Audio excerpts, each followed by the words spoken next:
Chinese President Xi Jinping and Venezuelan head of state Nicolás Maduro met in Beijing as both leaders pledged to take bilateral relations to the highest level. Cuba sets the details ahead of the summit of the G77 and China to be held in Havana as head of states and leaders arrive in the island. Russian President Vladímir Putin received his North Korean counterpart Kim Jong-un at the Bobtuchin's Cosmodrome, where he pledged support for the North Korean space race.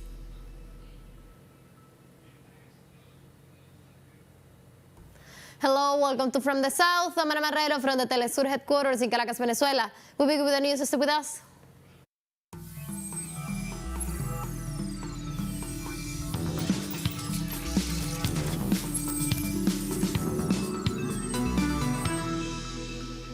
Chinese President Xi Jinping has a welcome ceremony for visiting Venezuelan President Nicolás Maduro on Wednesday.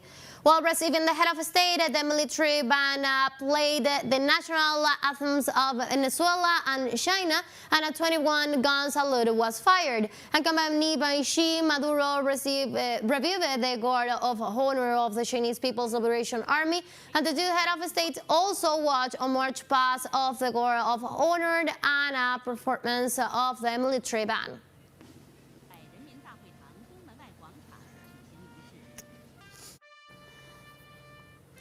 Upon receiving the President of Venezuela, Xi Jinping expressed his support for Venezuela's efforts to maintain its sovereignty, national dignity, and social stability, as well as resist extreme interference. In a meeting at the Great People's Palace, the Chinese President assured that his country and Venezuela are good friends and partners. For his part, the President of Venezuela, Nicolás Maduro, thanked the authorities for the support of the Asian nation and assured that their relations are a model of links between the countries of the Global South. During his meeting with his Chinese counterpart Xi Jinping, the President of Venezuela, Nicolás Maduro, affirmed that his country is ready to work and open a new era in the Venezuelan-China relations.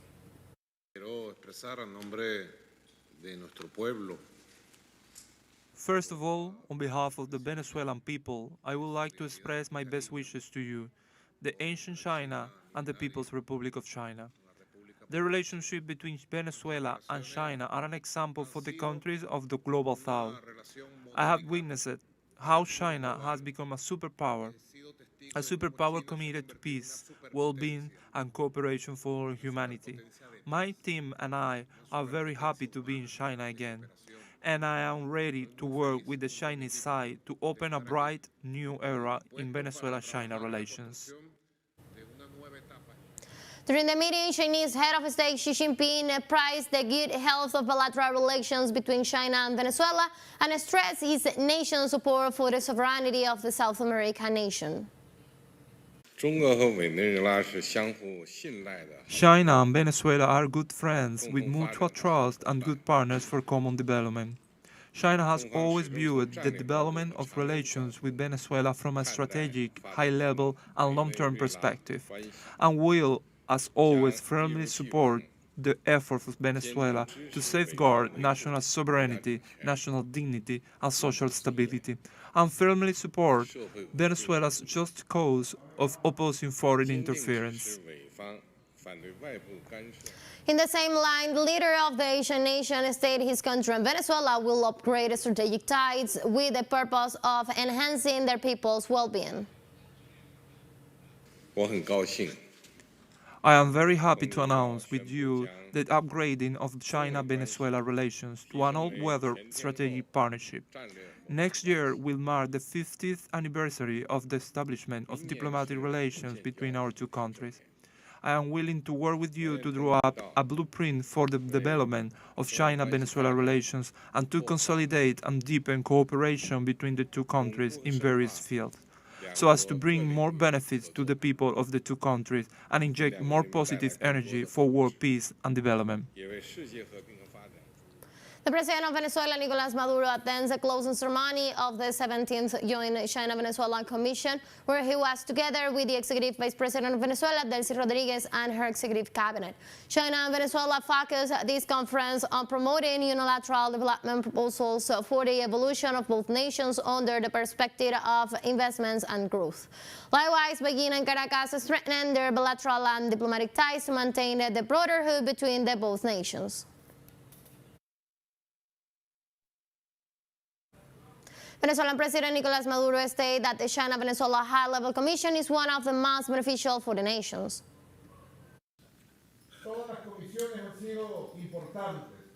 All the commissions have been important. I believe they have been fruitful. But with the deep knowledge that I have, I say intensely, I believe that this is the best day that the China-Venezuela High-Level Commission has ever had for the relationship between our countries. Venezuelan Executive Vice President Delcy Rodriguez referred to the historic relations between the two countries and the role of President Maduro and his counterpart Xi Jinping in its development. We know that China and Venezuela, one heart and one mind for their cooperation, and under the leadership of President Maduro and President Xi Jinping, have been able to remove from the road all the obstacles that our cooperation has suffered in these 22 years of existence of the Commission. Let's take a very first break, but remember you can now join us on our TikTok account as teleSUR English, where you'll be able to see news in different formats, news updates and more. Stay tuned for more news.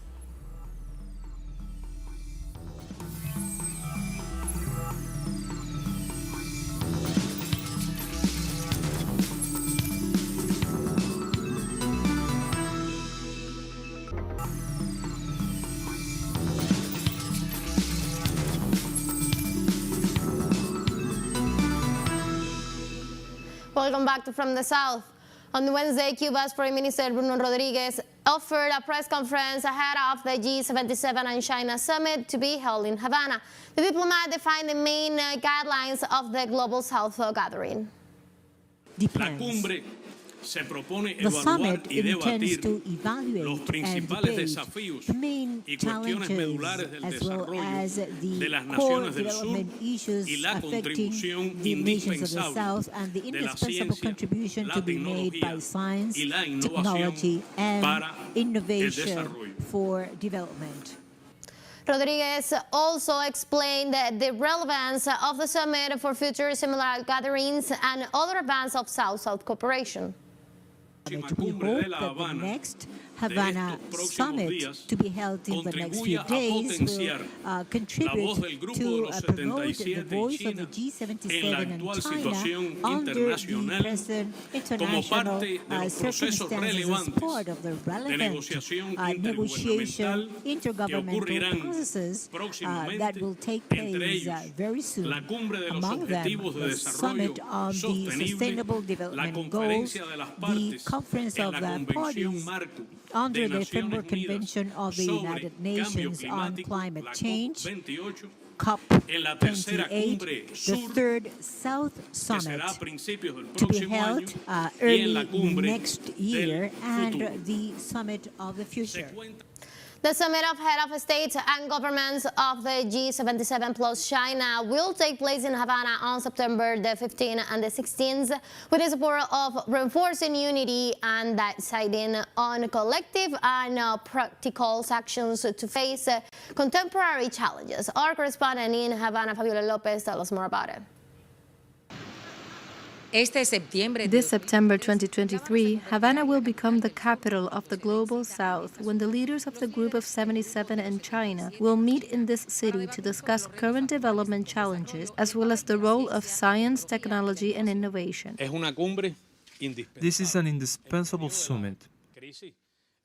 In the midst of the economic and multidimensional crisis that is occurring on a planetary scale, at a time when the countries of the South are seeking a solution to these problems within the scopes of independence, sovereignty, and a greater degree.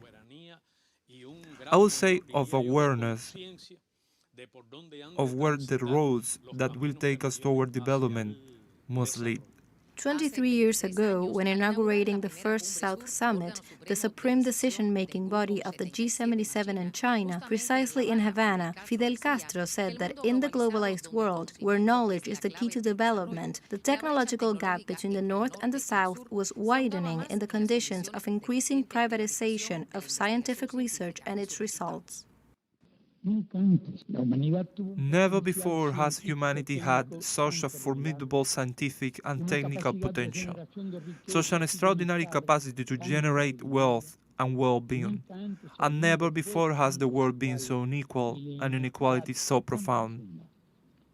The special representative of the Group of 77 in China, Ambassador Pedro Luis Pedroso, explains to teleSUR that today more than ever, developing countries and the world as a whole need to move towards a new philosophy and paradigm of development because the resource base on which humankind sustains is increasingly depleted. El capitalismo no sacrifica consumo. Capitalism does not sacrifice consumption for men,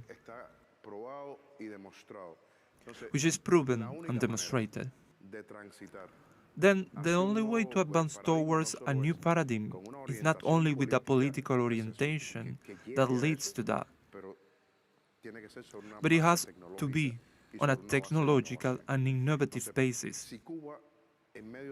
If Cuba, in the midst of the most complex and difficult situation it has gone through,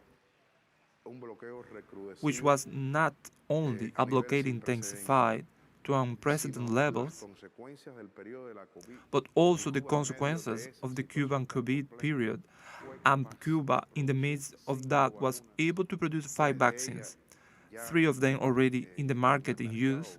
So, what we, 134 countries, can't do if we decide to unite our individual potentials? In calling the meeting in Havana, President Miguel Díaz-Canel considered that the scientific technical progress that is key to achieving development is inaccessible to a large part of humanity and has its roots in the unfair international economic order. We can do many things if we decide to unite our potentialities, our capacities, our resources, and we will not necessarily have to depend on the North, as it would be a new source of liberation of the South. And therefore, what we intend with the summit is that, to say that we have potentialities among us, we can do many things. Cuba's commitment is to promote international solidarity and cooperation among the countries of the South by advocating the use of science, technology, and innovation as engines of sustainable development. Fabiola López, teleSUR, La Habana. The Salvadorian Parliament has approved on Tuesday for the 18th time an extension of President Nayib Bukele's emergency regime. The Central American nation has now spent 17 months with limited constitutional guarantees as a strategy to reduce violence. The request presented by the Ministry of Security, Gustavo Villatoro, was approved by ruling party Nuevas Ideas and its allies with 67 votes. Although the United Nations organization, based on evidence provided by the Salvadorian organizations, has expressed concern about the length of time and the excesses committed under the regime, the president of the parliament has insisted on its effectiveness. We are building the conditions for new generations to have a dignified, free, and sovereign country. Today, before the Salvadorian people, we commit ourselves to continue supporting President Bukele in this effort to bring peace to every corner of our territory. We will not take a step backwards. Let's take our last break, but before we invite you to visit our YouTube channel at teleSUR English, where you'll be able to watch on interviews, top stories, special broadcasts, and more. Hit the subscribe button and active the notification bell to stay up to date on the world's most recent events. With financial break, don't go away.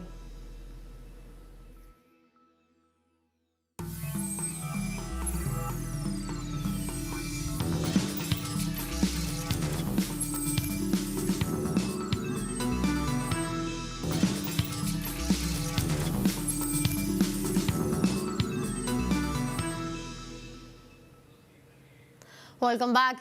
On Wednesday, Russian President Vladimir Putin received his North Korean counterpart Kim Jong-un at the Poroshny, the Cosmodrome, where he pledged support for the North Korean space race.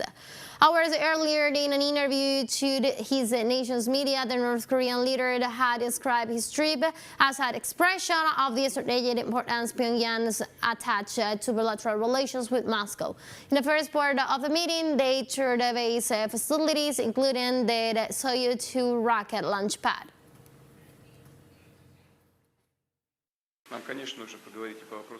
Of course, we need to discuss economic cooperation and humanitarian issues.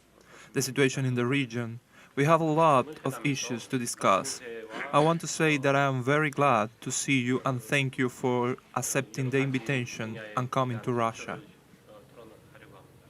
During the official meeting, North Korea's leaders Kim Jong-un told Russian President Vladimir Putin that Pyongyang's will make bilateral ties with Moscow its #1 priority.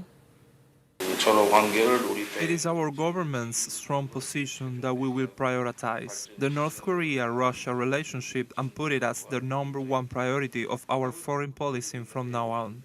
We have always expressed full and unconditional support for all the measures taken by the Russian government and President Putin. And I take this opportunity again to affirm that we will always be with Russia at the front line of the struggle for independence against imperialism.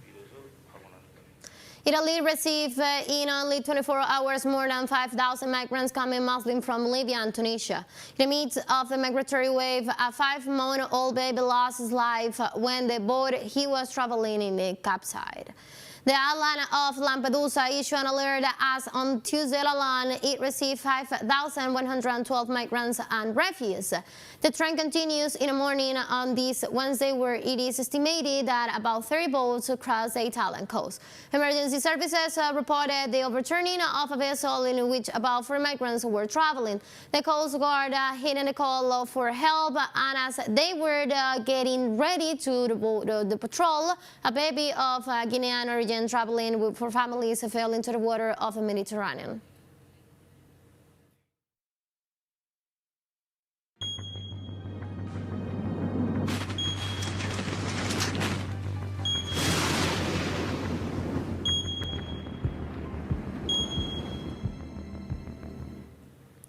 In Libya, more than 5,000 people have died in a coastal city of Derna land, with the death tolls likely to rise as thousands are still missing.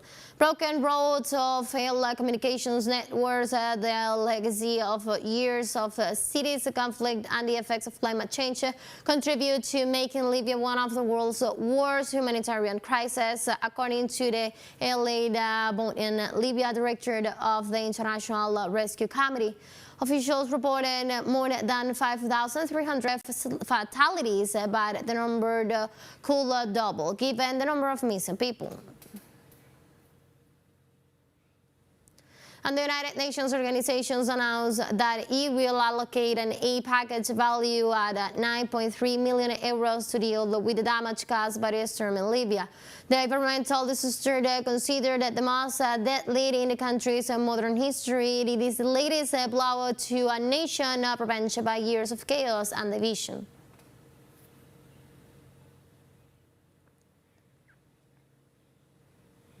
Rescue teams step up a massive effort to bring relief to devastated Moroccan mountain village on Wednesday as agencies fade fast for finding survivors from the powerful earthquake which killed 2,800 people and left hundreds of thousands homeless.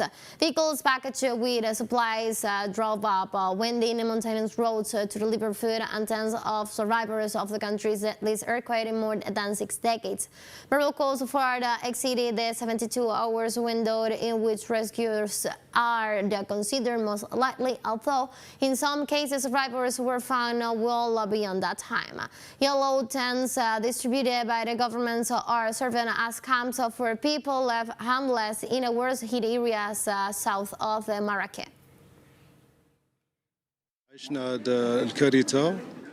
We have lived through this tragedy, and because we are safe and sound, We have come to help our brothers and sisters who have been injured by this earthquake, even those who have not been seriously affected. We are caring people, and we are ready to do whatever we can to help our fellow human beings, whether it's through material or moral support, or by donating blood, because people need blood. We have come to the end of this news brief, but you can find this and many other stories on our website at telesurenglish.net. You can also join us on our socials. We're on Facebook, on Twitter, and on Instagram as well. For telesur English and from the South, I'm Ana Marrero. Thank you for watching.